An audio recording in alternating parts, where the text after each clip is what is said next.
Baghdad মিশর এমন করে বিভিন্ন জায়গা থেকে হাকিম ডাক্তার কবিরাজ আনবো, আনার পরে ফ্রি ট্রিটমেন্ট দেওয়া হবে।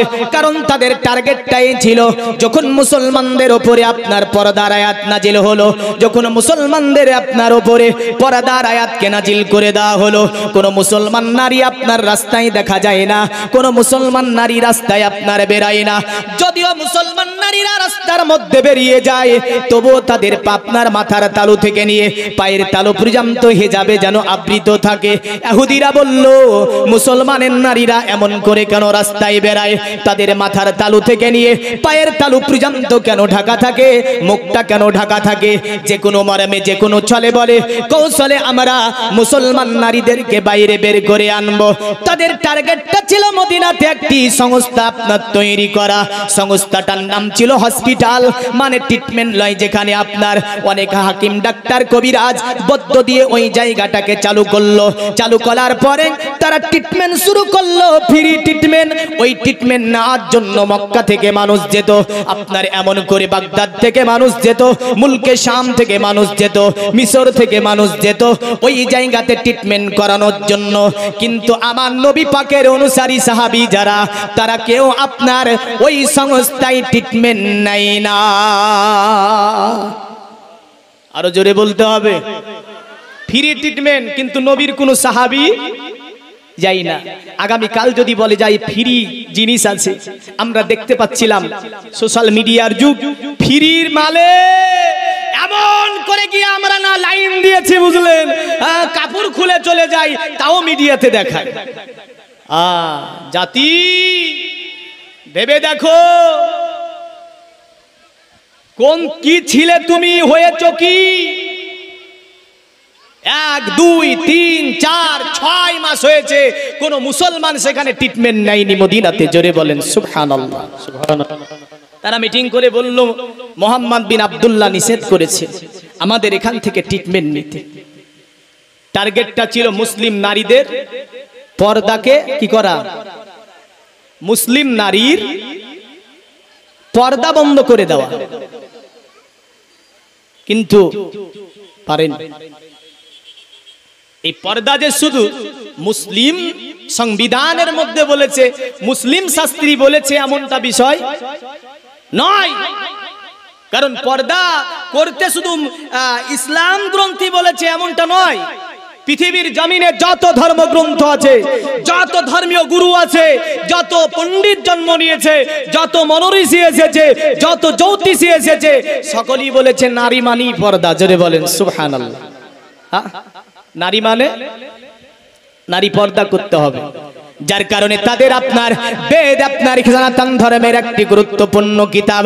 এই কিতাবের মধ্যে তারা বলল, ওদং পස්සব্বে মাপ্রি সনাতন পদগোহরো মাতে কসপলক দসন্ত সারি ব্রহ্ম ভুবিত। পৃথিবীর জমিনে পণ্ডিতকে জিজ্ঞাসা করলো, ওগো পণ্ডিত তুমি দয়া করে বলে দাও, পৃথিবীতে পোশাক নারীরা কেমন পরবে আর পুরুষেরা পোশাক কেমন পরবে? পণ্ডিত বলল, শুনে রেখে দে, রাস্তা দিয়ে যখন নারী পুরুষ উভয়ে চলাফেরা করবে, কোন পুরুষ যেন মানে কোন পুরুষ যেন অতএব কোন নারীকে টিটকারি না মারে, এমন করে খারাপ নজরে না তাকায়, এমন করে পুরুষের হালকুম থেকে নিয়ে হাঁটুর নিটু পর্যন্ত ঢাকা থাকবে, আর স্ত্রীর ঢাকা থাকবে পায়ে মাথার তালু থেকে নিয়ে একদম পায়ের তালু পর্যন্ত। জোরে বলেন সুবহানাল্লাহ। বলল, পণ্ডিত যদি এর বিপরীত হয়, কোন নারী যদি এমন পোশাক না পরে, মাথার তালু থেকে নিয়ে পায়ের তালু পর্যন্ত, কোন নারী যদি এমন পোশাক না পরে, ওই নারীটা কেমন হবে?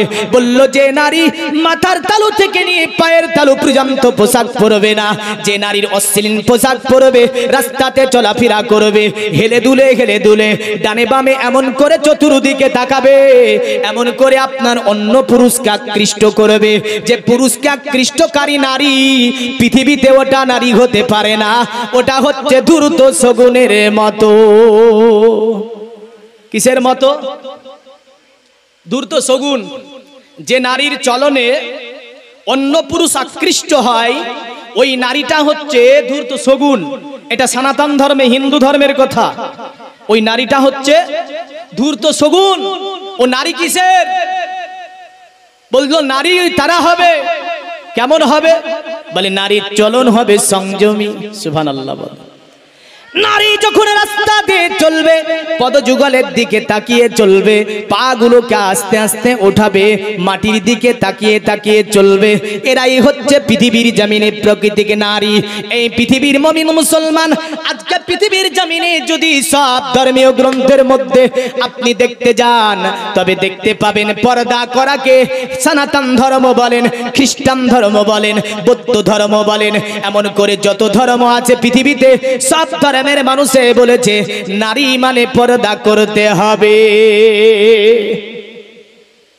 তো রাসূল সাল্লাল্লাহু আলাইহি সাল্লামের দরবারে ওই যে দলটা গুটি গুটি পায়ে যাবার পরে আল্লাহর নবীকে বললে, আব্দুল্লাহ এই মোহাম্মদ বিন আব্দুল্লাহ আল্লাহর নবীকে বলছে, আপনি কি আপনার অনুসারীদেরকে নিষেধ করেছেন আমাদের হসপিটাল থেকে ট্রিটমেন্ট নিতে?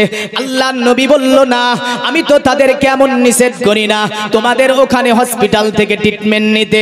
তারা বলল, এ মোহাম্মদ বিন আব্দুল্লাহ, আমরা বিভিন্ন জায়গা থেকে বড় বড় হাকিম, ডাক্তার, কবিরাজ, বৈদ্য আনার পরে এখানে ট্রিটমেন্টের উন্নত ট্রিটমেন্টের ব্যবস্থা করেছি। ও বিভিন্ন জায়গা থেকে মানুষ আসে আমাদের এখান থেকে ট্রিটমেন্ট করে নিয়ে যায়। আর আপনার কোন অনুসারী যারা কলেমা পড়ে নিয়েছে তারা আমাদের এখানে ট্রিটমেন্ট নিতে যায় না, নিশ্চয় আপনি নিষেধ করে দিয়েছেন। আমার নবী বলল, না, আমি আমার কোন অনুসারীকে নিষেধ করিনি। তারা বলল, তাহলে কেন যাই না? আল্লাহর নবী বলেছিলেন, মদিনার ইহুদিরা শুনে রেখে দে, আমি রাসূলুল্লাহ তোদেরকে বলে দিলাম, আজ নয় কিয়ামত পর্যন্ত যদি আমার উম্মত আমি রাসূলুল্লাহ আমাকে অনুসরণ করে চলে, আমার অনুকরণ করে চলে, আমার উপদেশগুলি যদি জীবনে বাস্তবায়ন করে চলে, কিয়ামত পর্যন্ত অন্য কোন জাতির কাছে আমার উম্মতকে যাওয়া লাগবে না। নারায়ে তাকবীর, নারায়ে তাকবীর, নারায়ে রিসালাত। মাসলা কে আলা হযরত হযরত মাওলানা সলিমউদ্দিন মানজারি সাহেব, নারায়ে তাকবীর, নারায়ে রিসালাত। পৃথিবীর মুমিন মুসলমান, আল্লাহর নবী বলল, এ মদিনার ইহুদিরা শোনো, আমি নবী বলছি আজ তো 6 মাস হয়ে গিয়েছে, কিয়ামত পর্যন্ত আমার উম্মতকে আমি নবী যা দিয়ে যাব ওগুলো যদি মেনে নিয়ে চলতে পারে, কিয়ামতের সকাল পর্যন্ত আমার উম্মত অন্য জাতি হতে অত্যাচারিত হবে না, আমার উম্মত অন্য জাতি হতে পদদলিত হবে না, আমার উম্মত অন্য জাতি হতে অতএব কখনোই তাদের অগ্রগামী হবে না। আমার উম্মতকে সমগ্র পৃথিবী নজর করে চলাফেরা করবে। কিন্তু আজকে আফসোসের বিষয়, এই জাতি অন্য জাতি এদেরকে চালাচ্ছে। কথা ছিল এদের চালানো, কারণ হচ্ছে আমরা রাসূল সাল্লাল্লাহু আলাইহি সাল্লামের উপদেশ মানতে পারি। দেখেন, হিসাব ছোট্ট করে দিয়ে যাব, কারণ আপনাকে যে প্রাকৃত মানে বর্তমান যে বিষয়টা চলছে, যা যদিও আমি খোল্লামভাবে উপস্থাপন করতে যাই দেশদ্রোহী হয়ে যাব, আমি জানি, একটু লাগানের সঙ্গে বলবো, একটু ক্যাচ করে নেওয়ার চেষ্টা করবেন। তবে একটা হিসাব মনে রাখবেন, আপনি ভাবছেন যে মৌলভী সাহেব আপনি বলছেন যে আমরা অনুসরণ করতে পারিনি, আমি বলছি হ্যাঁ, অনুসরণ আমরা যদি করতে পারতাম আজকে এই গ্রামটাতে কটা মসজিদ আছে গো? বলেন কটা মসজিদ আছে? হ্যাঁ, 6টা। আচ্ছা, 6টা মসজিদে 600 মুসল্লি আছে? 600 মুসল্লি নাই। পুরা গ্রামটার জনসংখ্যা কত? দেখতে গেলে দেখা যাচ্ছে 1% মুসল্লি নাই। এমন করে পুরা গ্রামের জনসংখ্যাকে আপনি আগামীকাল হিসাব করবেন, কতজন কোরআন পড়া জানে?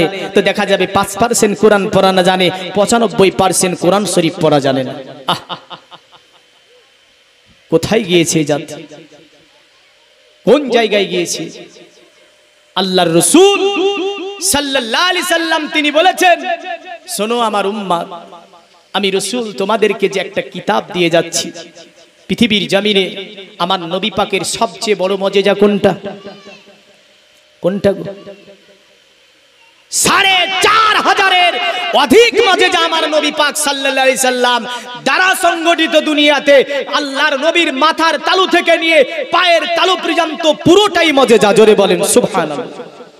কিন্তু অন্যান্য নবী যদি দেখতে যান, কোন নবীকে আমার আল্লাহ একটা মজেজা, সুবহানাল্লাহ। কোন নবীকে আমার আল্লাহ পাক দুটি মজেজা দিয়েছিলেন, কোন নবীকে আমার আল্লাহ তিনটি মজেজা দিয়েছিলেন, কোন নবীকে আমার আল্লাহ চারটি মজেজা দিয়েছিলেন, কোন নবীকে আমার আল্লাহ পাঁচটি মজেজা দিয়েছিলেন, কোন নবীকে আমার আল্লাহ ছয়টি মজেজা দিয়েছিলেন, কোন নবীকে আমার আল্লাহ সাতটি মজেজা দিয়েছিলেন, কোন নবীকে আমার আল্লাহ আটটি মজেজা দিয়েছিলেন। আটটির বেশি কোন নবীকে আমার আল্লাহ মজেজা দেয় না। আমার আল্লাহ নবীকে বলছে, ওগো আমার নবী, আপনাকে একটি দুটি তিনটি চারটি করে ভাগ করে দিই না। আমার নবী ইতিপূর্বে যত নবী গিয়েছিল পৃথিবীর জমিনে, কাউকে একটি দুটি তিনটি চারটি করে আটটার বেশি মজেজা কোন নবীকে আমি আল্লাহ দিই না।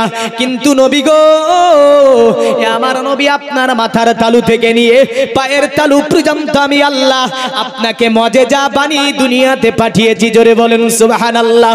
আমার নবী বলে, আমার উম্মত শুনে রেখে দাও, পৃথিবীর জমিনে আমার সবচেয়ে বড় মজেজার নাম হচ্ছে আল কোরআন। এই আল কোরআনকে তোমরা অনুসরণ করে চলবে, আল কোরআনকে বুকের সঙ্গে আঁকড়িয়ে ধরে নিয়ে চলবে।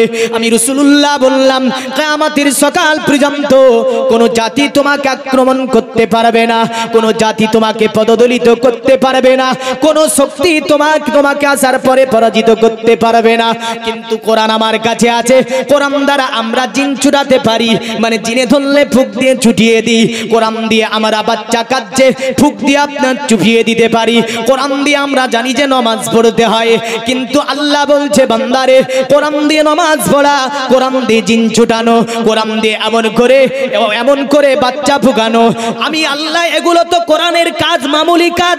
আমার আল্লাহ বলছে সমগ্র পৃথিবীটাকে কেমন করে পরিচালনা করতে হবে, সমগ্র পৃথিবীটাকে কেমন করে কন্ট্রোল করতে হবে, আমি আল্লাহ এই কোরআনের মধ্যে লিপিবদ্ধ করেছি। জোরে বলেন সুবহানাল্লাহ।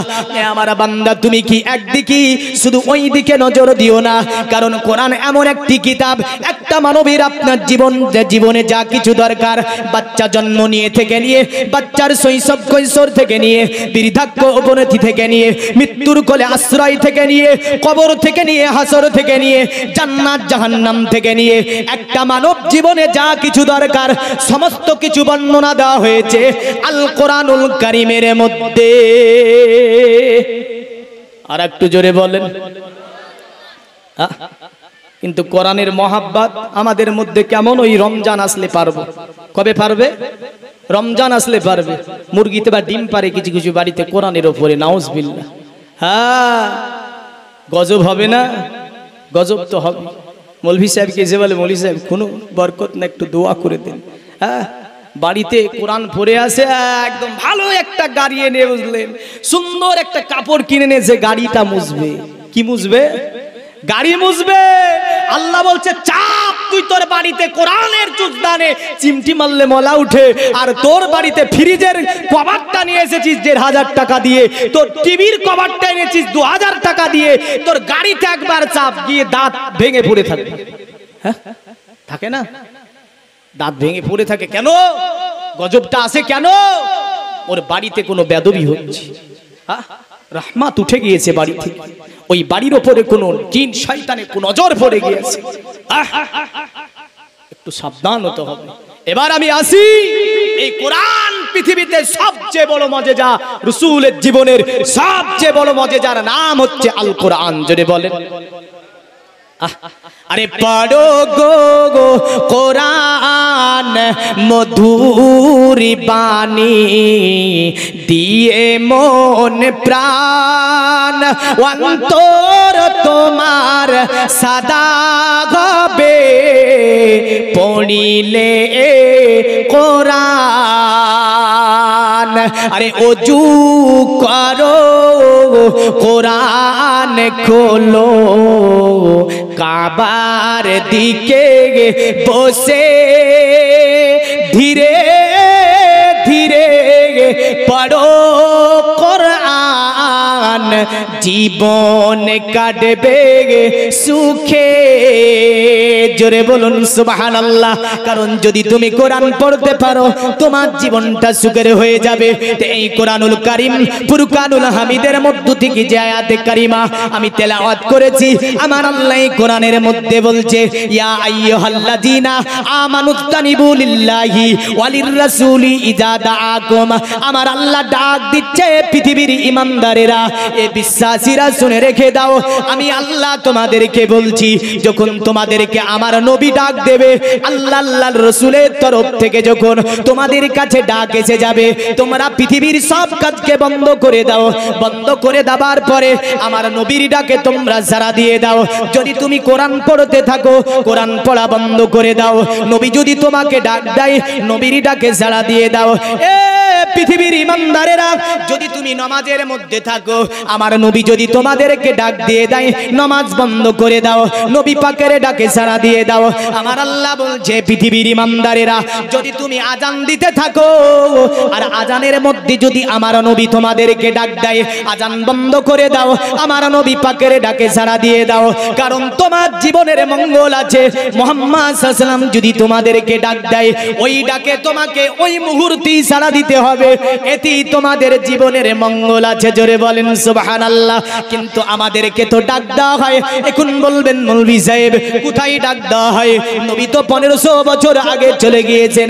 দেখেন কোরআনের প্রতিটা হুকুম শুধু নবীর জন্য, মুমিনদের জন্য, যেগুলি নবীর ওই জামানাতেই কি শেষ হয়েছে বলছে না, কিয়ামত পর্যন্ত মুমিনদের জন্য প্রতিটা উপদেশ কোরআনুল কারীমের আপনার অটুট থাকবে। এখন আপনি বলবেন মৌলভী সাহেব তাহলে কোন দিকে ডাক দেয় আমাদেরকে? ডাক দেয় না। এখানে যে বলছে, এখানে একটি রাসূল সাল্লাল্লাহু আলাইহি ওয়াসাল্লামের মিলাদুন নবী, তো বাঁচানে বসে বসে বলছে তোরাই শুন। আসতে চাই না। মসজিদে মুয়াজ্জিন বলছে হাইয়া আলাস সালাহ, বলে না, বলেন, বলে না নামাজের দিকে এসো, তো বলে নামাজের দিকে না, মাঠের দিকে যাব। কোথায় যাই? ও দাওরি নিয়ে মাঠের দিকে যাচ্ছে। মুয়াজ্জিন বলছে কি, হাইয়া আলাল ফালাহ, নামাজের জন্য তৈরি হও। আর ও ধড়ি মেরে বুঝলেন অন্য কাজের জন্য তৈরি হচ্ছে। ডাক দেওয়া হয় না। তো নবী পাক সাল্লাল্লাহু আলাইহি ওয়াসাল্লামের ডাকে সাহাবীরা কেমন সাড়া দিয়েছিল, একটা হাদিস বুখারী থেকে বলে ইনশাআল্লাহ ছোট্ট একটা বিষয় আপনাকে বুঝিয়ে দেব। একজন নবী পাকের সাহাবী ছিল,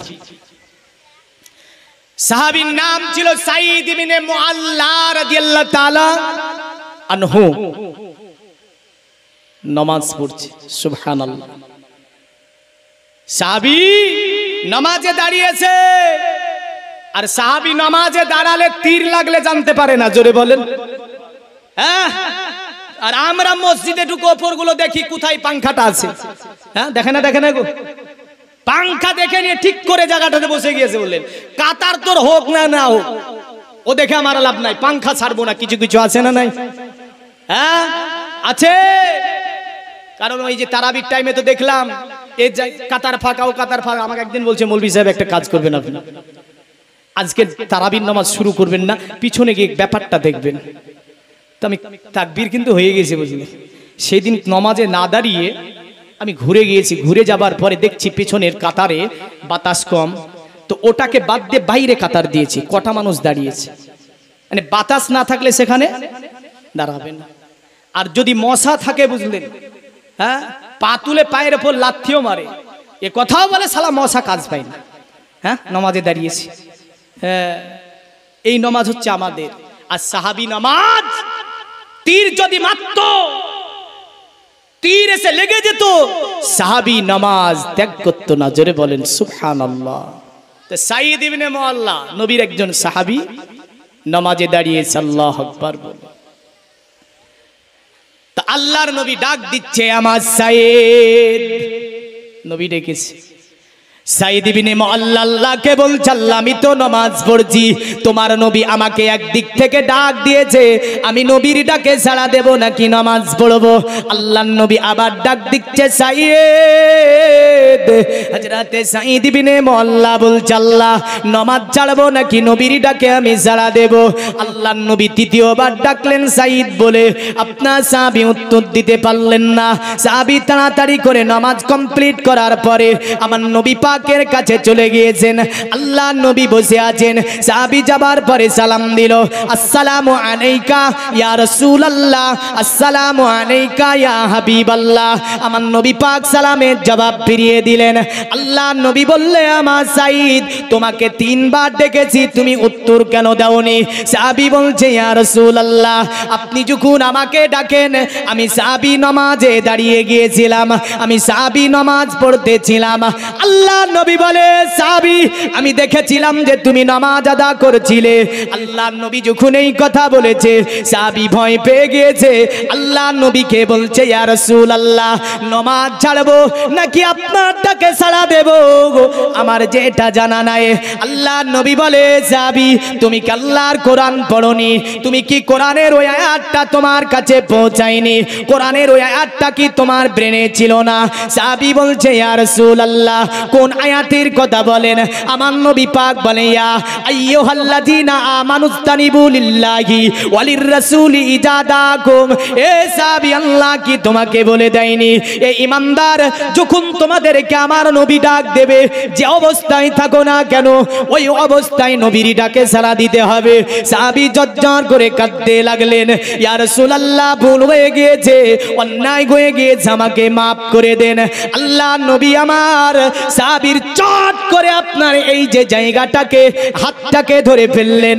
নবী পাক আমার বলে, আমার সাহাবী, আমি রাসূলুল্লাহ কি তোমাকে এমন জিনিস এনে দিইনি যেটা পাঠ করলে আল্লাহ জান্নাতে চলে যাবে?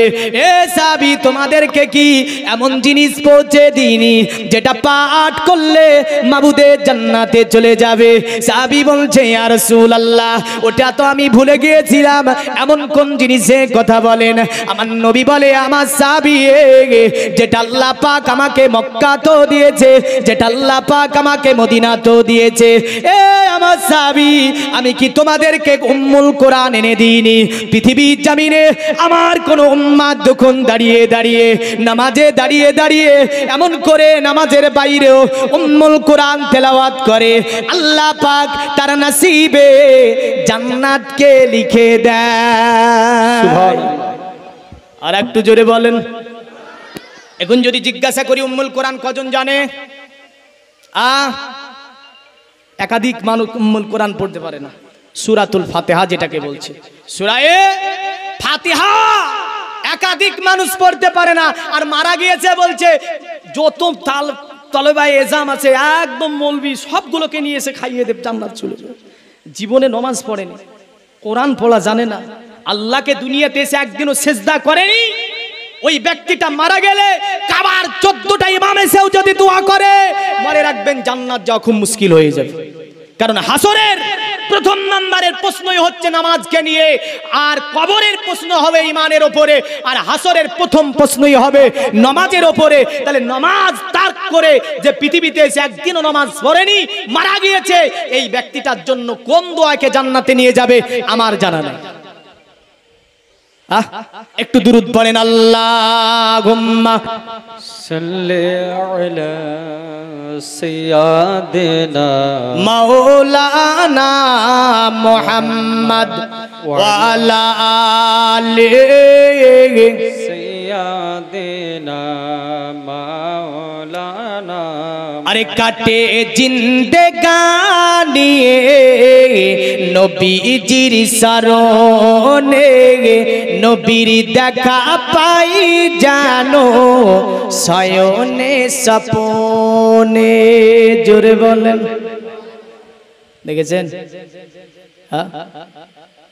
গরম আমাকে তো বেশি লাগছে, হ্যাঁ, কিন্তু সুবহানাল্লাহ বলতে আমি শুনতে পেলাম না।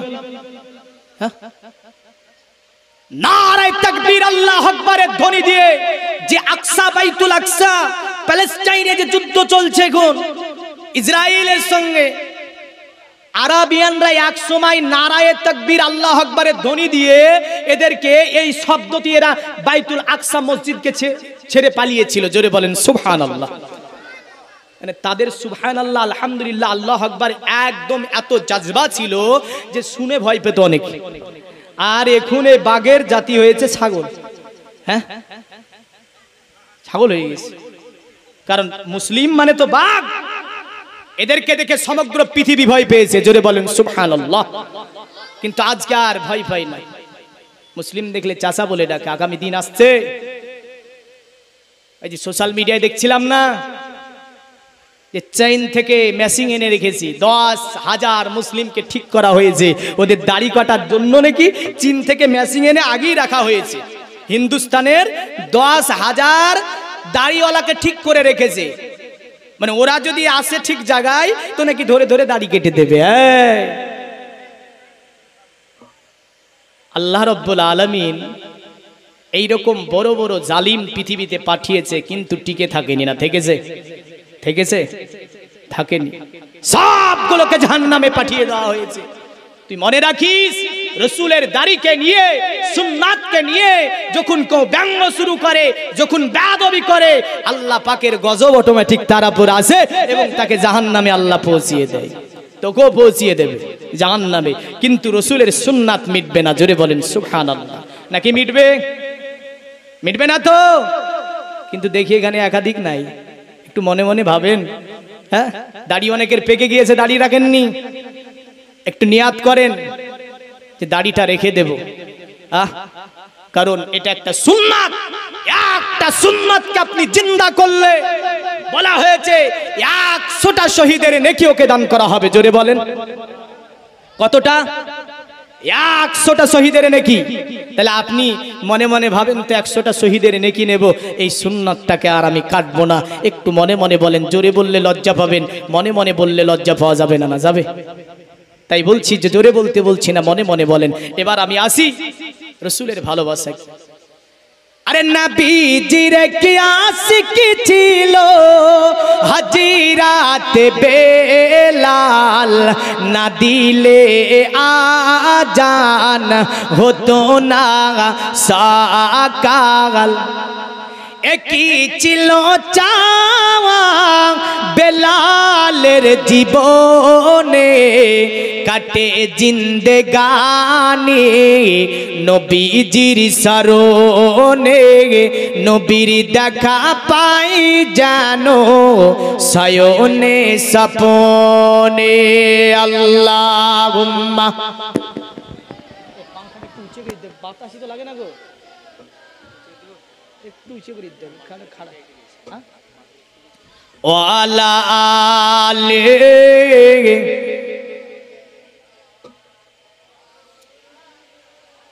পৃথিবীর মুমিন মুসলমান আমার নবী পাকের ডাকে তারা কেমন সাড়া দিয়েছিল।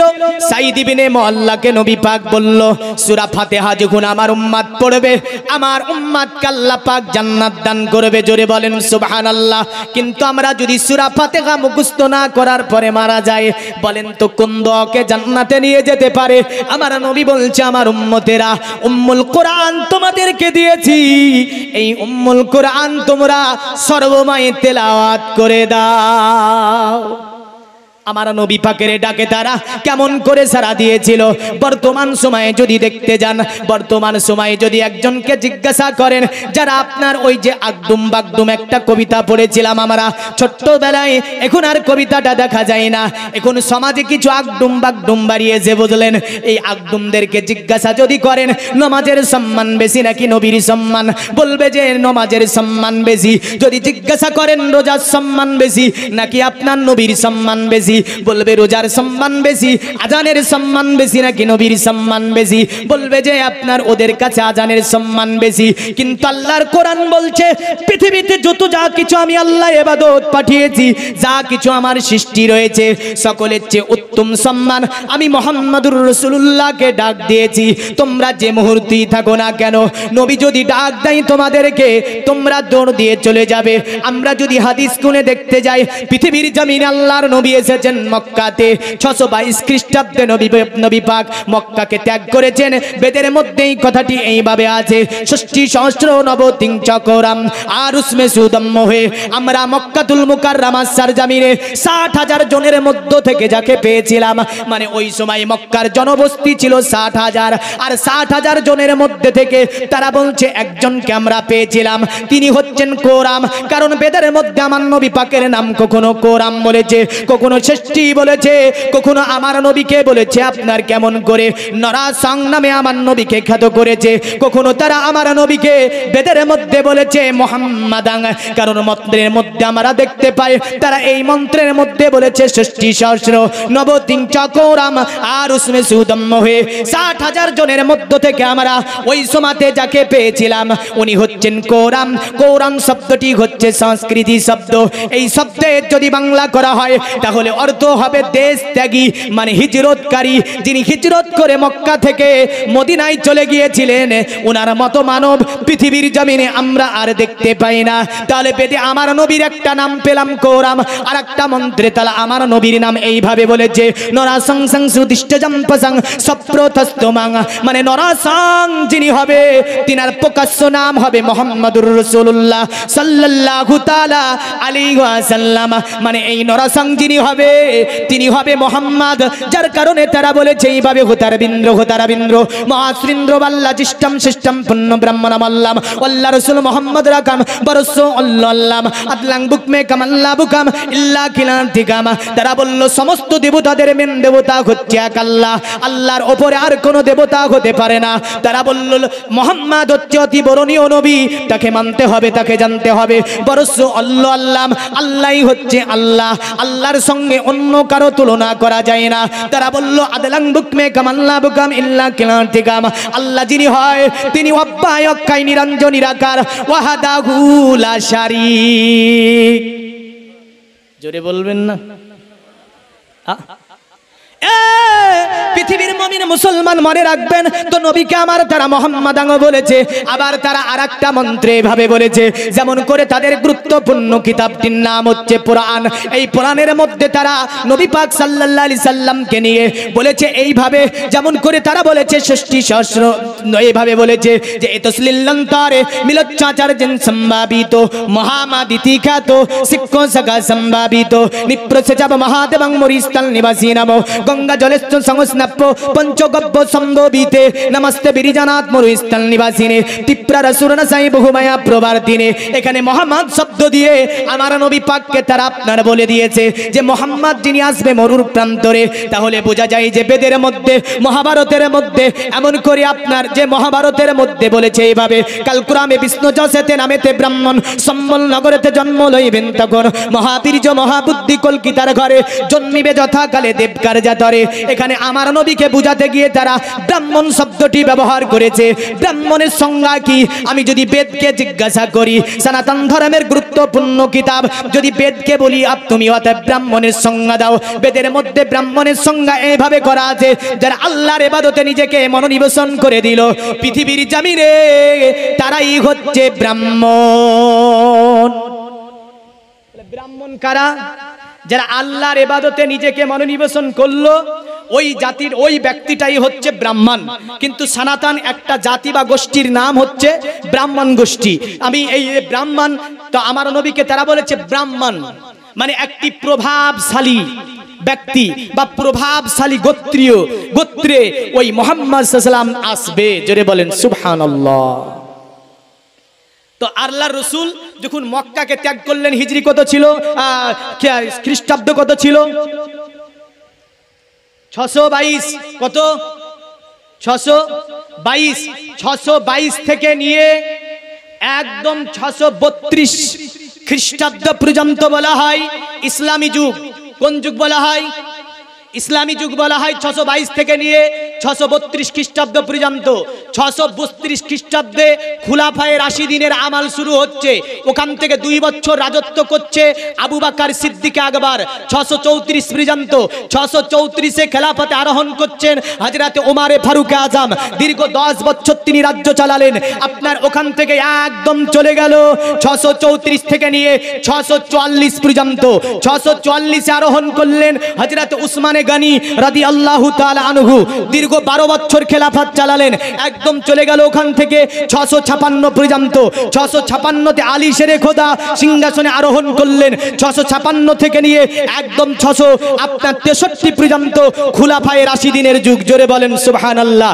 এবার 663তে কায়েম করা হলো আপনার কি মানে উমাইয়া পিরিয়ড, উমাইয়া যুগ। 663তে উমাইয়া যুগ কায়েম করে দেওয়া হলো। 750-এ উমাইয়ার অবসান ঘটিয়ে দেওয়া হলো। আব্বাসী যুগ আপনার প্রতিষ্ঠিত হলো। 750-এ আব্বাসীয় যুগ প্রতিষ্ঠিত হলো। 1258 খ্রিস্টাব্দ পর্যন্ত দীর্ঘ একটা লং সময় ধরে এই আব্বাসীয়রা পৃথিবীর জমিনে রাজত্ব চালিয়েছে, জোরে বলেন সুবহানাল্লাহ। অতঃপর আপনার পৃথিবীর জমিনে কায়েম করা হচ্ছে আপনার কি রাজতন্ত্র থেকে নিয়ে আপনার গণতন্ত্র থেকে নিয়ে বর্তমান আসছে সৌরতন্ত্র। কি তন্ত্র? রাসূলুল্লাহ বলেছেন কিয়ামতের আগে 3টি তন্ত্র হবে, রাজতন্ত্র, গণতন্ত্র আর সৌরতন্ত্র। এই বর্তমান যেটা কায়েম হতে চলছে এটা সৌরতন্ত্র। যদি বলতে যাই কেন, যদি দিকগুলো দেখিয়ে দিতে যাই বলবে দেশদ্রোহী হচ্ছে, কারণ কয়েক কটা মোবাইল চলছে, সোশ্যাল মিডিয়াতে যাবে, বুঝলেন, একটু লাগান রেখে বলতে হচ্ছে। আর বর্তমান যে যা কিছু চলছে এগুলো হচ্ছে অরাজকতা বলা যায়। এগুলো নিজের মতো করে কোনো স্বাধীনতা, কোনো আপনার এই যে স্বাধীনতা প্রিয় দেশ, গণতন্ত্র একটা দেশ, যে দেশের আপনার সংবিধান এত সুন্দরতম সংবিধান, যে সংবিধানকে মান্যতা দেওয়া হয়নি, এমনও কিছু এই দেশের বুকে কাজ করা হয়েছে। তাই আমি বলবো যে এই দেশ হচ্ছে সকলের অধিকার আছে। এই দেশের বুকে হিন্দু, জৈন, খ্রিস্টান, নাসারা যত জাতি, ধর্ম, বর্ণ সমস্ত কিছু এই দেশে বসবাস করবে। এটাকে বলা হয় আপনার কি ধর্ম নিরপেক্ষতা দেশ। কি দেশ বলা হয়? ধর্ম নিরপেক্ষতা একটা দেশ, যে দেশের নাম হচ্ছে ভারতবর্ষ, জোরে বলেন সুবহানাল্লাহ। আমি এবার ওই জায়গাটা থেকে আবার একটা জিনিস আপনাকে বের করে দিই, যে 622 খ্রিস্টাব্দে যেটা বেদের মধ্যে বললো ষষ্ঠী সহস্র নবতিং চকোরাম আরুষ্মেসুদম্ম হয়ে এবার চলে গেলেন মদিনায় রাসূলুল্লাহ। হিজরত শুরু হলো, হিজরত সন শুরু হচ্ছে হিজরি থেকে, মানে হিজরত থেকে হিজরি সন শুরু হয়েছে। হিজরির দ্বিতীয় হিজরিতে ইসলামের প্রথম যুদ্ধ হয়েছে। যুদ্ধটার নাম কি? নাম কি বলেন? ইসলামের প্রথম যুদ্ধের নাম কি? জানি না। বদর, যেটা ইসলামের ইতিহাসের পৃষ্ঠাকে আকাশচম্বিত করে রেখেছে যে যুদ্ধ, সেই যুদ্ধটার নাম হচ্ছে বদরের যুদ্ধ। এই বদরের যুদ্ধকে কেন্দ্র করে পৃথিবীতে আরেকটা যুদ্ধ সংগঠিত হয়েছিল, যেটা ছিল উহুদের যুদ্ধ। কি যুদ্ধ? উহুদের যুদ্ধ। বদরের যুদ্ধে মুসলিম সংখ্যা কত ছিল? বলেন বলেন, কত ছিল? 313 জন। হাজারো বেঈমানকে পিটিয়ে বদর থেকে তাড়িয়েছে না তারাইনি? কিন্তু পলাশির যুদ্ধ যখন আমরা কিতাবে পড়ি, পলাশির যুদ্ধে যখন পড়ি, আমাদের মাথার ব্রেন আউট হয়ে যায়। হাই রে হাই, যদি লাঠি দিয়ে নয় হাত দিয়ে পলাশিতে পিটাতো, এই ভারত থেকে এই যে জালিমগুলো এসেছিল, এই জালিমগুলো পালাতে দিশা পেত না, শুধু হাত দিয়ে যদি পিটাতো। কিন্তু এখানে কি হয়েছিল? এখানে আপনার ওয়াদার খেলাপ করা হয়েছিল, এখানে মানুষত্ব বোধ মিটে গিয়েছিল, এখানে অর্থের জন্য নিজেকে বিক্রি করে দেওয়া হয়েছিল, যার কারণে পলাশির যুদ্ধে ব্যাপক হারে আপনার ভারতীয়রা পরাজিত ঘটলো, আর তারা এসে রাজত্ব কায়েম করে দিল। হাই হাই হাই, কি অবস্থা ভারতের আজকে। এই ভারতের এটা গেল কেন? এটা এই কারণেই হলো, এই কিছু মানুষ ছিল নিমহারাম, এরা আপনার কি করেছিল? নিজের স্বার্থের দিকে তাকিয়ে আপনার তারা কুরবান করেছিল দেশকে। করেছে না করেনি? এখনো এমন মানুষ দেখা যায় নিজের স্বার্থের দিকে তাকিয়ে নিজের দেশকে কুরবান করেছে, নিজের স্বার্থের দিকে তাকিয়ে জনগণের যে আপনার সার্বিক উন্নতি, এই উন্নতিগুলোকে আপনার কুরবান করে দিয়েছে, নিজের স্বার্থটাকে টিকে রেখেছে শুধু। বাদ বাকি যে আপনার সাধারণ মানুষের সার্বিক উন্নতির জন্য নেতা তৈরি হয়, সাধারণ মানুষের দিকে তাকায়নি, নিজের আপনার উন্নতির দিকে তাকিয়েছে। এ দেশের আপনার অবনতি হবে না তো কি হবে বলেন? আমরা মানুষ, যাই করেন আপনি মনে রাখবেন, মানুষে মানুষের সাহায্য করতে হবে, মানুষে মানুষকে হেল্প করতে হবে, মানুষে আপনি মানুষের উন্নতি করুন। যাই করুন না কেন আপনি জেনে রাখবেন, তবে আপনি মানুষ বলে গণ্য হবেন। জোরে বলেন সুবহানাল্লাহ। সর্বময় মানুষের সাহায্য করতে শিখুন, কারণ বলা হয়েছে এইভাবে পৃথিবীর জমিনে তুমি যদি কারো উপকার করতে না পারো, ক্ষতি করিও না। কারো যদি উপকার করতে না পারো, ক্ষতি করিও না। তাহলে আপনি যদি উপকার করতে না পারেন, কারো ক্ষতি করবেন না, খবরদার। এবার আসেন, রাসূলুল্লাহর প্রধান যিনি মসজিদে নববীর মুয়াজ্জিন, তার নাম কি? বলেন না গো, হযরতে বেলাল হাবশী। জোরে বলেন। ওই যে গজলটা শুনেন যে হযরতে বেলাল এতে আজান দিত। কোথায়? মদিনার মসজিদে। জোরে বলেন সুবহানাল্লাহ। আল্লাহর নবী ডাকছে, উহুদের যুদ্ধের আগের ঘটনা। আল্লাহর নবী হযরতে বেলালকে ডাক দিচ্ছে, বেলাল। নবীর সাহাবী বেলাল আমার নবীর কাছে এসে নবীকে বলছে, লাব্বাইকা সাদাইকা ইয়া রাসূলুল্লাহ। নবী গো, আমি উপস্থিত আছি, হাজির আছি, বলে দিন। আল্লাহর নবী বলে, বেলাল, ওগো বেলাল, আমার কাছে একটি সংবাদ এসেছে। বেলাল বলছে, ইয়া রাসূলুল্লাহ, কি এমন সংবাদ শুনেছেন? আল্লাহর নবী বলে, বেলাল, মক্কা থেকে একটি দুষ্কৃতীর দল তারা মদিনাতুল মুনাওয়ারাতে আক্রমণ করার জন্য ওই যে উহুদ নামে জায়গাটি, এখানে আসার পরে তারা দল বেঁধে। এ বেলাল, তুমি এই রাতের অন্ধকারে মদিনার গলি গলিতে দাপ বাজিয়ে দাও আর বলো নবী তোমাদেরকে ডাক দিয়েছে। হযরতে বেলাল বলছে, ইয়া রাসূলুল্লাহ, এই যে রাত্রিতে এখন যদি ডাক দিই, কে শুনতে পাবে, কে পাবে না? আমার নবী বলে, বেলাল, ও আমার বেলাল, তুমি মদিনাতে ডাক দিয়ে দাও, নবী তোমাদেরকে ডাক দিয়েছে। হযরতে বেলাল হাবশী রাদিয়াল্লাহু তাআলা আনহু তিনি আপনার বেরিয়ে গেলেন, দাপে বাড়ি দেয় আর মদিনার গলি গলি গলি গলিতে ডাক দেয়, এ আল্লাহ নবী সাহাবীরা, এ নবী পাকে সাহাবীরা, আমার নবী তোমাদেরকে ডাক দিয়েছে। নবীর কানে সংবাদ এসেছে, আমার নবীর কাছে খবর এসেছে, মক্কা থেকে একটা দুষ্কৃতীর দল মদিনার ওপর আক্রমণ করার জন্য উহুদ নামে জায়গাতে তারা এসে ওখানে দল বেঁধেছে। নবী তোমাদেরকে যুদ্ধে যাওয়ার জন্য তোমাদেরকে নবীর দরবারে ডাক করা হয়েছে। সাহাবীরা আপনার এই আওয়াজ শুনে আপন আপন আপনার উঠে তলোয়ার ঢালটাকে নেবার পরে দৌড় দিয়ে দিয়ে আমার নবী পাকের দরবারে চলে যায়, আমার নবীর কাছে হাজিরি দিয়ে দেয়। আল্লাহ নবী সাহাবী বেলাল পুরা মদিনার গলি গলিতে ডাবকে বাজায় আর বলে, নবী সাহাবীরা, এ নবী সাহাবীরা, নবী তোমাদেরকে ডাক দিয়েছে। নবীর এই কথাটা বেলালের যখনই কানে আপনার সাহাবীদের পৌঁছে যায়, সব কাজ বন্ধ করে দেয়, বিছানা থেকে উঠে মারে দৌড়, কারণ নবী তাদেরকে ডাক দিয়েছে। এই আওয়াজটা আমার নবী পাকের একজন বিখ্যাত সাহাবী ঘরের মধ্যে আরাম করছে, আর আপনার মদিনার ওই যে গলি গলিতে মদিনার মুয়াজ্জিন হযরতে বেলাল হাবশী তিনি যেন দাফে বাড়ি দেয়, আজ যেন বলতে থাকে, মদিনার সাহাবীরা, নবী তোমাদেরকে ডাক দিয়েছে। আওয়াজটা আসার পরে আমার ওই যে বিখ্যাত সাহাবী, যে সাহাবীর নাম ছিল হযরতে হানজালা রাদিয়াল্লাহু তাআলা আনহু, তিনার কানে যেন আওয়াজটা পৌঁছে গিয়েছে।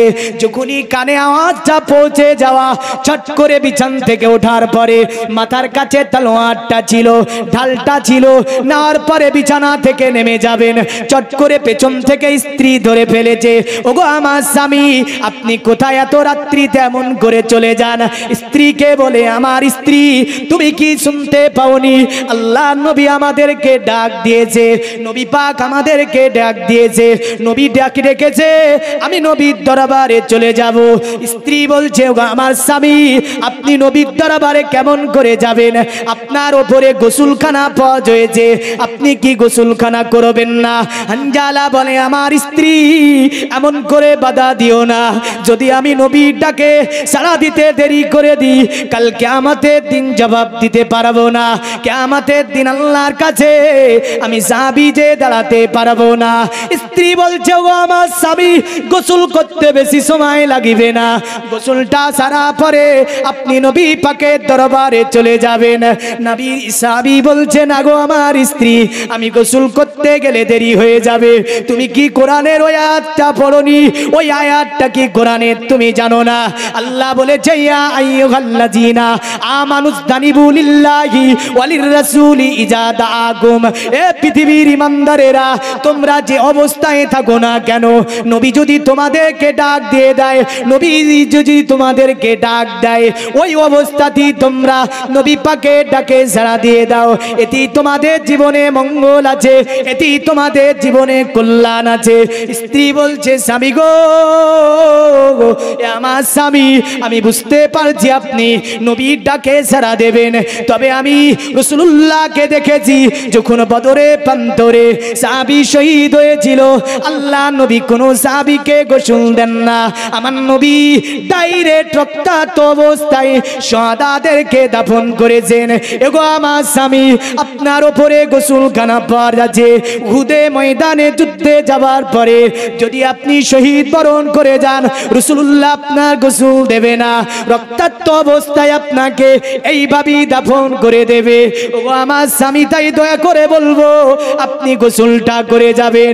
স্ত্রীকে বলছে, না আমি গোসল করতে পারবো না, গোসল যদি করতে যাই দেরি হয়ে যাবে, আমাকে আর বাধা দিও না, আমি যদি ফিরে আসি তাহলে তোমার সঙ্গে দেখা হবে, আর যদি ফিরে না আসি কাল কিয়ামতের দিনে তোমার সঙ্গে আমার সাক্ষাৎ হবে।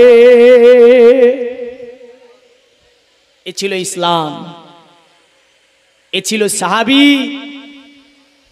কারণ যার কারণে তো রাসূলুল্লাহ বলেছেন, খায়রুল উমুরে কারুনি কারনি সুম্মাল্লাযীনা ইয়ালুনহুম সুম্মাল্লাযীনা ইয়ালুনহুম। নবী পাক বলছে উত্তমতম জামানা হচ্ছে আমার সাহাবীদের, আমার সময়কালটা। জোরে বলেন সুবহানাল্লাহ। অতঃপর নবী বলছেন সুম্মাল্লাযীনা ইয়ালুনহুম, এবং তাদের সঙ্গে যারা সাক্ষাৎ করে নিল তাবি, তারা, তারপরে নবী বলছেন সুম্মাল্লাযীনা ইয়ালুনহুম, এবং তাবিকে যারা দেখে নিল ইমানি নাজারে, ইমানি হালাতে, তারা হচ্ছে তাবে তাবিঈন। এই তিনটি সময়কে বলা হয়েছে অতি উত্তম সময়। জোরে বলেন সুবহানাল্লাহ। তো সাহাবী বলছে, না আমার গোসল করার সময় নাই, এখন যদি আমাদেরকে ডাক দেয় যাব তো যাবো গো, হ্যাঁ যেতে হবে, দেখেছেন, কিন্তু বলবো আগামী কালকে যদি যেখানে আপনাদের এখানে সবচেয়ে বড় দোকান আছে, বেশি মানুষগুলো বসে, ওখানে কেউ যে গিয়ে যদি বলে যে শুনে আসলাম লবণ আসা বন্ধ হয়ে যাবে, তো সব আমরা উঠে বলবে এক বস্তা দিয়ে দে আমার বাড়ির জন্য। কে পেলো না দেখার সময় না আছে, হ্যাঁ এক বস্তা করে মাথায় নিয়ে এসে বাড়িতে রাখবো, মানে লবণ আসা বন্ধ হয়ে যাবে। এর আগে লবণ আসা বন্ধ হয়ে যাবে একটা ঝুঁকুড়ি ছিল না, আর আমি নিজেই তো এক বস্তা কিনে রেখেছিলাম। হ্যাঁ আমি ছিলাম আমতলা বাজারে, আমাকে ফোন করছে যে লবণ আসা বন্ধ হয়ে যাবে, গ্রামের লবণ সব শেষ। আচ্ছা গ্রামের লবণ সব শেষ মানে? আমি সারিতলা মাদ্রাসায় পড়াতাম তখন, তো বলছি এদিকে আর লবণ পাওয়া যায় না। তো আমি দেখলাম যে এক বস্তা কিনে নিয়ে গিয়ে রাখি, ওখানে বোর্ডিং ছিল, বোর্ডিংয়ে চলবে, নতুবা বাড়িতে পরে চলবে। এক বস্তা নিয়ে বললেন চলে আসলাম, বোর্ডিংই থাকলো, লবণ আসা বন্ধ হয়নি, আজও বন্ধ হয়নি, কালো হবে না। জোরে বলেন সুবহানাল্লাহ। এর আগে একবার দেখেছিলাম চাল রান্না করা চাউল নিয়ে আমরা ঝামেলা লাগিয়েছিলাম, পিঠের ওপর পা দিয়েও চাউলের প্যাকেট আমরা আদা করেছি। যখন ছিল 600 টাকা প্যাকেট চাউলের বস্তা, আমরা বলেছিলাম যে 1000 টাকা দিচ্ছে আমাকে আগে দে। কিন্তু মনে রাখবেন, জানেন যে এই ব্যক্তিটা 200 টাকা করে দিনে ইনকাম করে, পরিশ্রম মজুরি শ্রমিক, এই ব্যক্তিটা গিয়ে কি করে বলবে যে আমি 1000 টাকা দিচ্ছি আমাকে এক প্যাকেট দে? ভাবিনি। কিন্তু নবীর সাহাবীদের এইরকম ছিল না, একে অপরকে সাহায্য ছিল। জোরে বলেন সুবহানাল্লাহ। আর নবী যখনই ডেকেছে তাদেরকে জান মাল সন্তান সন্ততি সমস্ত কিছু কুরবান করেছে একমাত্র নবীর জন্য, একমাত্র দিনের জন্য, তাদের নিজের স্বার্থের জন্য ছিল না। চলে গেল সাহাবী নবীর দরবারে, উহুদের ময়দানে তুমুল যুদ্ধ, অনেক বেঈমান বেদিনকে জাহান্নামে পাঠিয়ে দিল এবং নিজেও শাহাদাত বরণ করে দিল। কতজন হয়েছিল? 72 জন সাহাবী যে যুদ্ধে শহীদ বরণ করেছিল। কতজন? 72 জন। অনেকে হজে গিয়েছেন, অনেকে যাবেন। একটা জিনিস বলে দেব আজকে, ওটা মনে রাখবেন আর ওখানে গিয়ে মিলাবেন। দেখেন আমি যেটা বলবো ওখানে গিয়ে একটু মিলিয়ে মিলিয়ে দেখবেন যে মৌলভী সাহেব এই কথাগুলো বলছিল, এখানে একটু মিলিয়ে দেখি তো। কারণ যদি আপনি না জানেন তাহলে তো ওখানে মিলানো যাবে না। না যাবে? যাবে গো? যাবে না। আল্লাহ পাক আমাদের সকলকে হজে যাবার তৌফিক এনায়েত করে। সকলে বলুন আল্লাহুম্মা আমিন। আরে হজ করিতে যায় হাজিগণ, হজ করিতে যায় হাজিগণ, মক্কা ও মদিনায়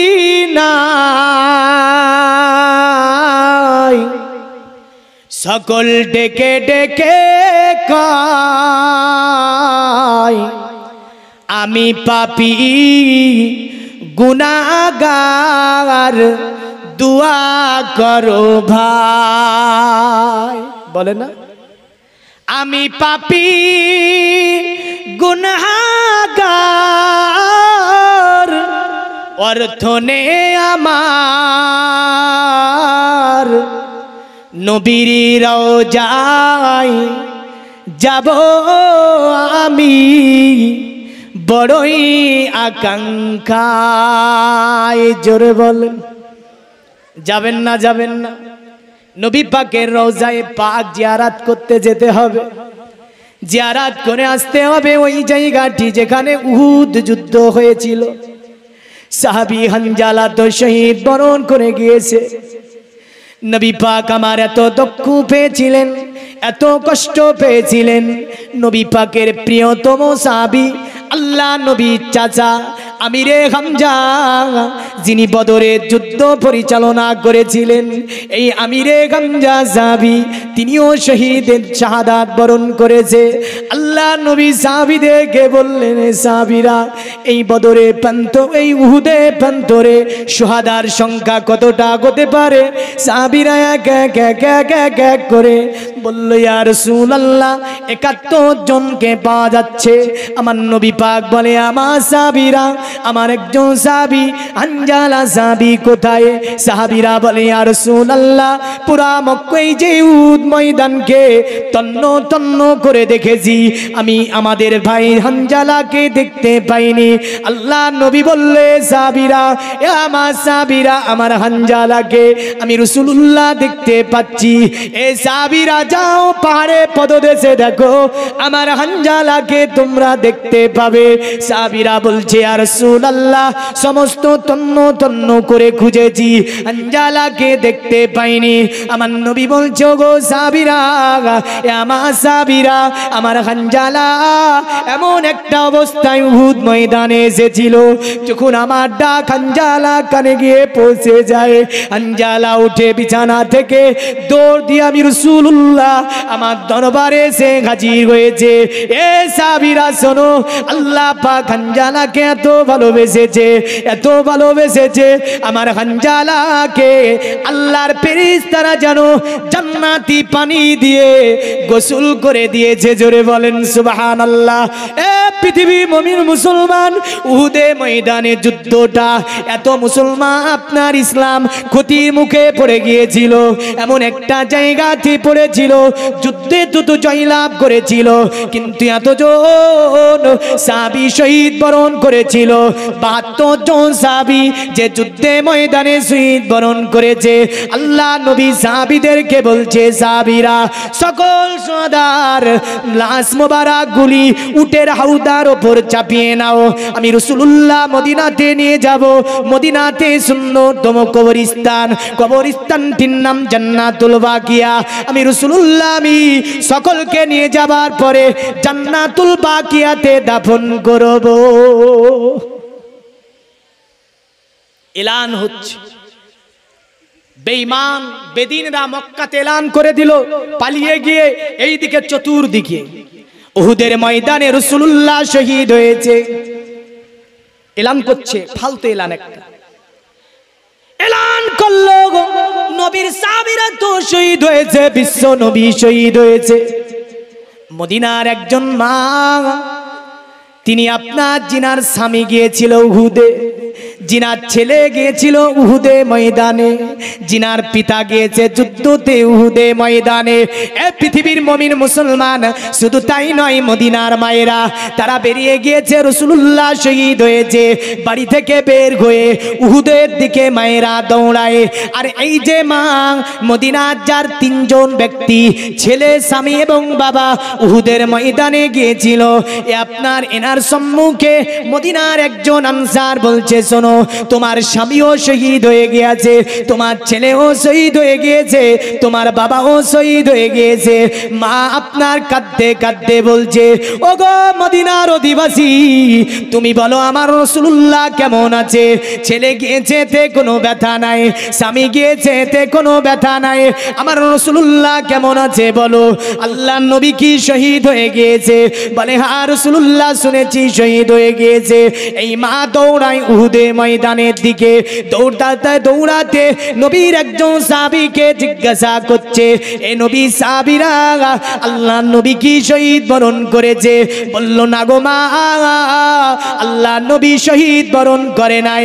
মা জননীর মনে শান্তি পেয়েছে, মা জননী বলছে এতে কোনো দুঃখ নাই, ছেলে শহীদ হয়েছে, স্বামী শহীদ হয়েছে, বাবা শহীদ হয়েছে, এতে কোনো আমার চিন্তা নাই, আমার রাসূলুল্লাহ জীবী, আমার রাসূলুল্লাহর কোনো ক্ষতি হয়নি।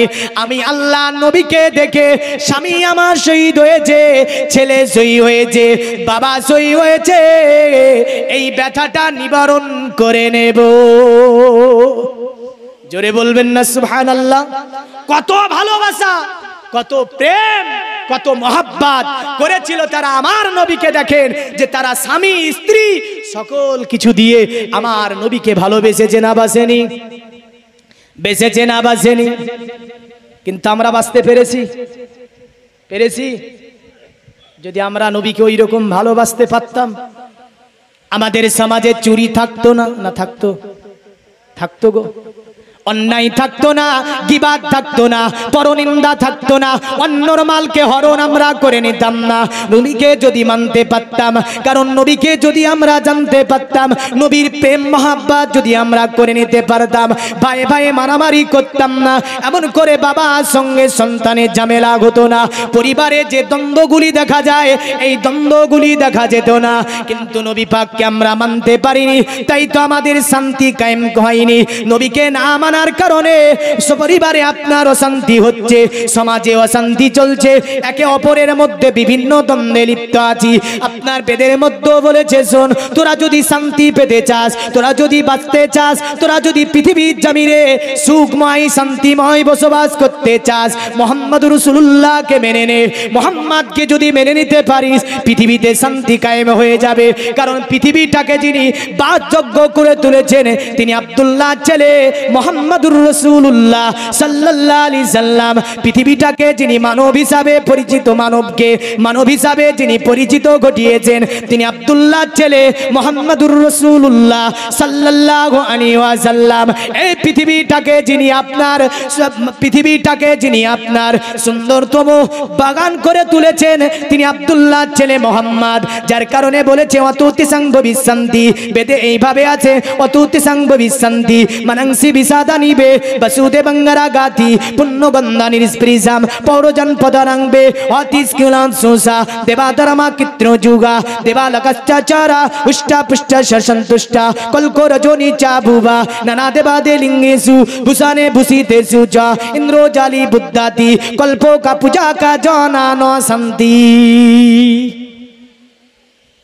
বোঝা যায়নি? তারা বলল, শোন, মুহাম্মাদের সংস্পর্শে যারা যাবে তারাই শান্তি কায়েম, তারাই শান্তি পেয়ে যাবে। কারণ মুহাম্মাদের সংস্পর্শে চলে যা, পৃথিবীর জমিনটাতে যখন আপনার সমস্ত অশ্লীলতা বন্ধ করেছিল যিনি আব্দুল্লাহ ছেলে মুহাম্মদ। বলে মুহাম্মদকে চিনতে যদি অসুবিধা হয়, মুহাম্মদকে জানতে যদি অসুবিধা হয়, আমরা তার পরিচয় দিয়ে যাচ্ছি।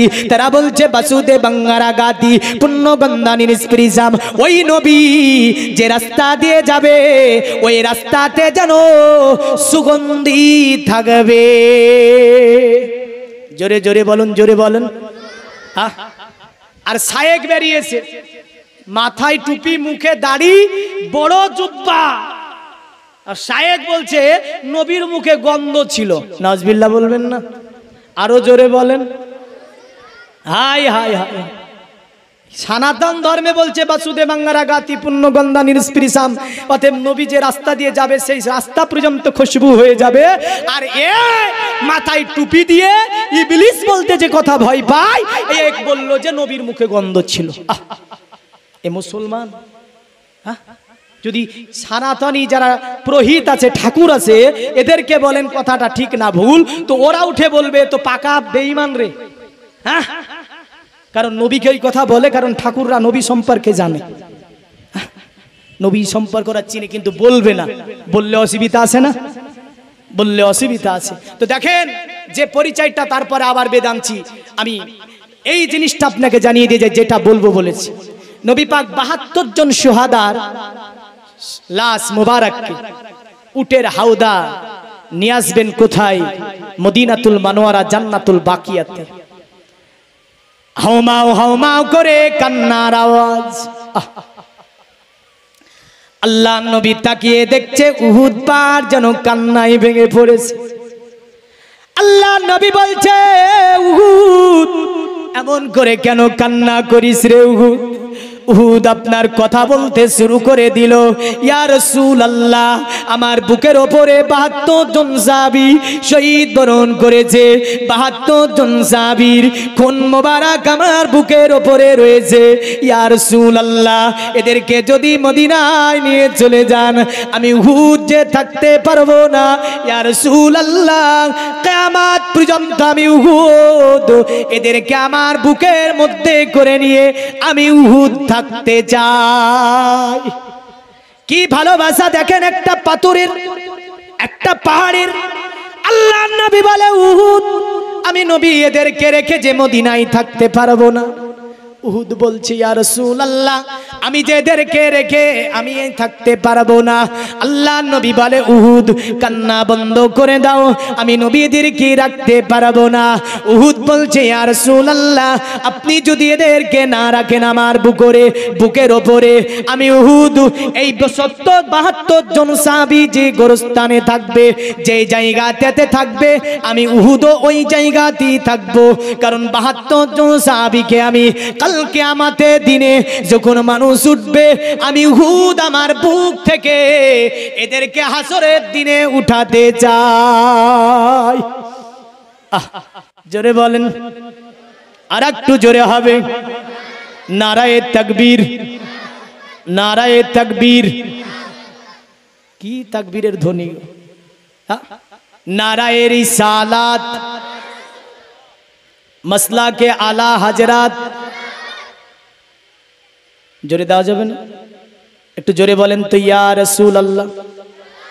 আরো জোরে বলেন, আরো জোরে বলেন, ইয়া রাসূলুল্লাহ, ইয়া রাসূলুল্লাহ। মোহাব্বত, ইশক। কারণ ইশক মোহাব্বত হচ্ছে ইসলাম। মোহাব্বত ছাড়া নবী পাওয়া যায় না। ইয়া রাসূলুল্লাহ, দুই সাথীকে পাশেতে নিয়ে হায়, আরামে আছো নিঝুম নিরালা। দুই সাথীকে পাশেতে নিয়ে হায়, আরামে আছো নিঝুম নিরালায়। সারা দাও রাসূলুল্লাহ, ডাকে যে আশিক তোমার। জোরে জোরে একটু ডাকিয়া রাসূলুল্লাহ, ইয়া হাবিবাল্লাহ, সারা দাও রাসূলুল্লাহ, ডাকে যে আশিক তোমার। নূরেতে উজ্জ্বল চেহারা তোমার, দেখিলে হারাম দুজখেরই নাম। জোরে বলি, তুমি কবে দিবে এ মুলাকাত दीदार दाओ हमारे या रसूल अल्लाह या हबीब अल्लाह अल्लाहुम्मा अला सय्यदिना मौलाना मुहम्मद व अला आलि सय्यदिना मौलाना मुहम्मद। আল্লাহর নবী বললেন উহুদ থেমে যেতে হবে। উহুদের কান্না বন্ধ হয় না। নবী পাক সাহাবীদেরকে বললেন ওগো সাহাবীরা সামনের দিকে হাওদাকে বানিয়ে দাও, কারণ আমি নবী এদেরকে এখানে রাখতে চাই না। উটের হাওদাকে সামনের দিকে বাড়িয়ে দেওয়া হয়। আল্লাহর নবী সাল্লাল্লাহু আলাইহি ওয়াসাল্লাম মদিনার দিকে চলতে শুরু করেছে। মদিনার মা বোন থেকে নিয়ে ছোট ছোট বাচ্চারা পর্যন্ত আপনার এই যুদ্ধে সুগাগত মর্মাহত হয়েছিল। এই যুদ্ধে অনেকে আপনার স্বামীকে হারিয়েছিল, অনেকে বাবাকে আপনার হারিয়েছিল। এই যুদ্ধে অনেক আপনার কি হয়েছিল, ছেলেরা ইয়াতীম হয়ে গিয়েছিল। ওই আল্লাহর নবী আমার ওখান থেকে হাওদাকে বাড়িয়ে মদিনার দিকে রওনা দেন।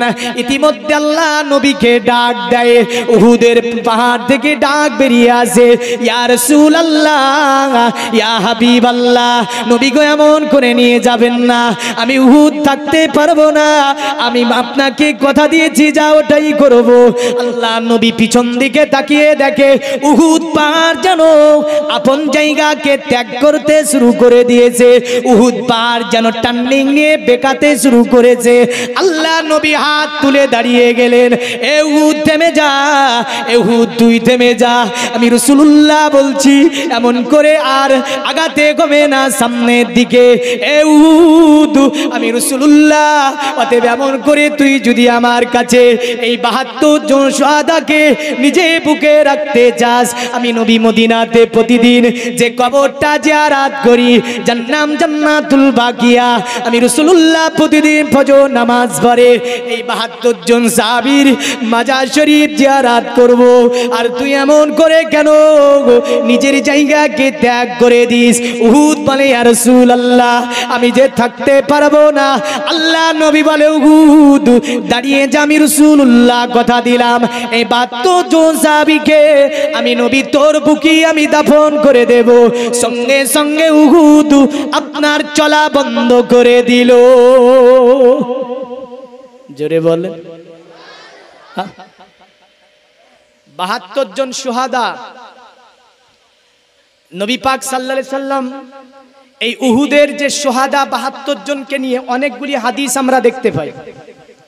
সাহাবীরা বর্ণনা করেছে আল্লাহ নবী সাল্লাল্লাহু আলাইহি ওয়াসাল্লাম উহুদ সাহাবীদের সঙ্গে, উহুদ এই শুহাদাদের সঙ্গে আমার নবী পাক দুনিয়া জমিন থেকে ডাইরেক্ট কথা বলতো। জোরে জোরে জোরে জোরে। আর এ আপনার বলছে কি বলে নবী মরে গেছে।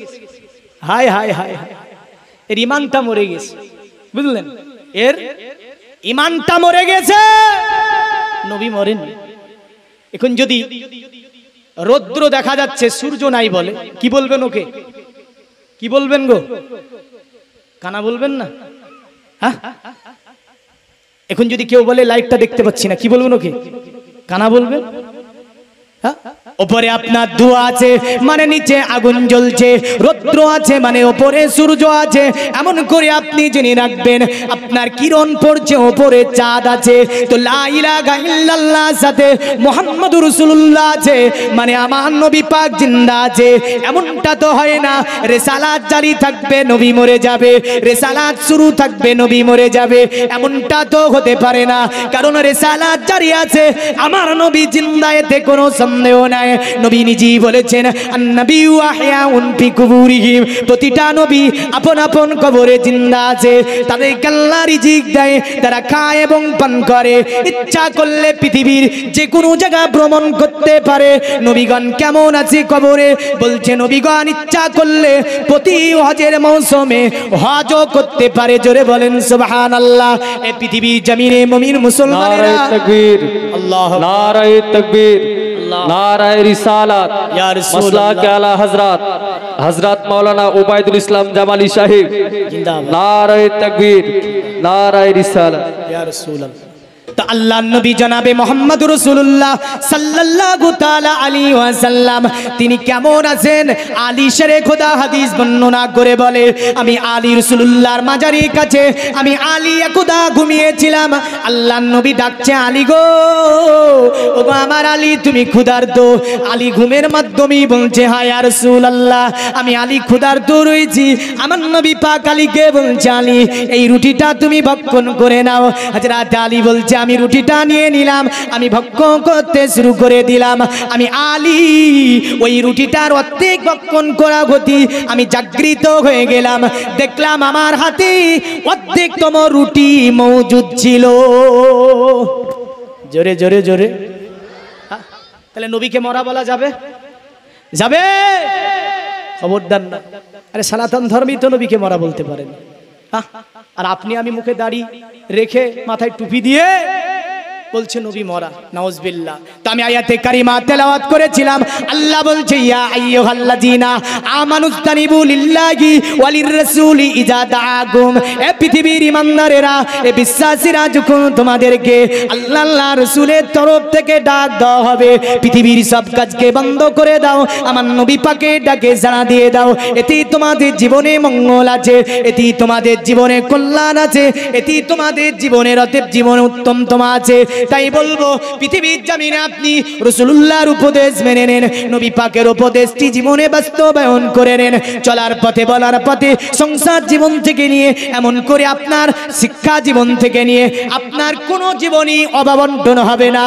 মুশকিলে পড়বেন না এমন করে কোনো বিপদগামী হবেন না আপনার জীবনটা সুখের হবে যদি রাসূলুল্লাহকে আপনি মেনে নিতে পারেন যার কারণে সনাতন ধর্মের মানুষেরা বলে দিয়েছে শুনে রেখে দে ওই নবীকে যদি মেনে নিতে পারিস ওই নবীকে যদি জেনে নিতে পারিস ওই নবীকে যদি চিনে নিতে পারিস তো জীবনটা ধন্য হয়ে যাবে তাই তারা বলেছে লা ইলাহাতি পাপাম ইলা ইলাগা পরম পদম জন্ম বৈকুণ্ঠ পারাপ অনিতাতে জপি নামে মুহাম্মাদাম যারা লা ইলাহা ইল্লাল্লাহ সাথে মুহাম্মদুর রাসূলুল্লাহকে ধরে নিতে পারবে মুহাম্মাদের জিকির করে নিতে পারবে মুহাম্মাদের নামকে জপে নিতে পারবে ওরা যেন জান্নাতের অধিবাসী হয়ে যাবে জোরে বলেন সুবহানাল্লাহ আর যারা লা ইলাহা ইল্লাল্লাহ পড়বে ওরা সম্মানের অধিকারী হবে আর যারা মুহাম্মদ রাসূলুল্লাহ নামকে জপে নিতে পারবে ওরা যেন জান্নাতের অধিবাসী হবে আর নয় বক্তা এসে হাজির 1.5 ঘন্টা পার হতে চললো আর বাড়াবো না আল্লাহ পাক হ্যাঁ আবার একটু হবে না হবে দুটি কলি মহান রব্বুল আলামিন আমাদের সকলকে ইসলামের ওপর অটুট থেকে আহলে সুন্নাত ওয়াল জামাতের উপরে কায়েম ও দায়েম থাকার তৌফিক এনায়েত করে সকলে বলুন আল্লাহুম্মা আমিন আর একটু জোরে